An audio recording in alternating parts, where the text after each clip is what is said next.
ভাত বেড়েছি, খাবি আয়। কোনো একটা সময় ছিল যখন মা ভাত বেড়ে ডাকত, আর আমরা খেয়ে উদ্ধার করার একটা ভঙ্গি নিয়ে খেতে বসতাম। এটা খাবো না, সেটা খাবো না নিয়ে কত বায়নাক্কা হয়তো দেখিয়েছি।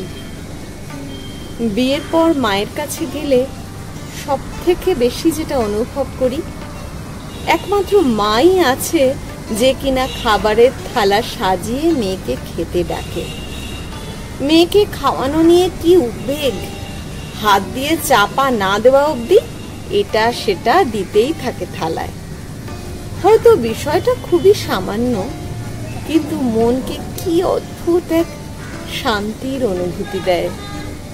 কারণ বিয়ের পর আমরা সময়ের নিয়মে দুম করে বড় হয়ে যাই, নিজেরা বেড়ে খাই, বাকি সদস্যদের জন্য থালা সাজিয়ে খেতে ডাকি। আবার দিদার বাড়ি গিয়ে দেখেছি ঠিক একইভাবে দিদা মায়ের পাশে দাঁড়িয়ে থাকে। আর একটু ঝোল দিই, আর একটু আলু দিই, আর একটা মাছ নে না। আমি উল্টো দিকে বসে মুচকি মুচকি হাসি। কি অদ্ভুত মেয়েদের স্থানান্তর!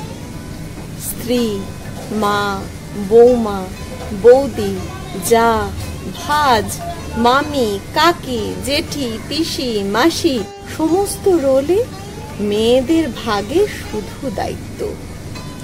একমাত্র মেয়ের সাজে মেয়ের একটু আরাম।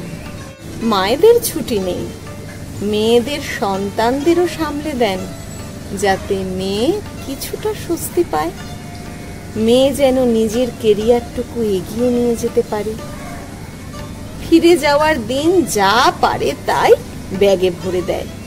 খুব বিরক্ত লাগে, রাগ ধরে, কিন্তু পরক্ষণেই ভাবি, এই মানুষটা ছাড়া আমার খাওয়া নিয়ে এতটা কনসার্ন হবার মতো আর কি কেউ আছে? না, স্বামী ছাড়া আর কারো নাম মনে পড়ে না। কারো কারো ক্ষেত্রে তো সেটাও হয় না।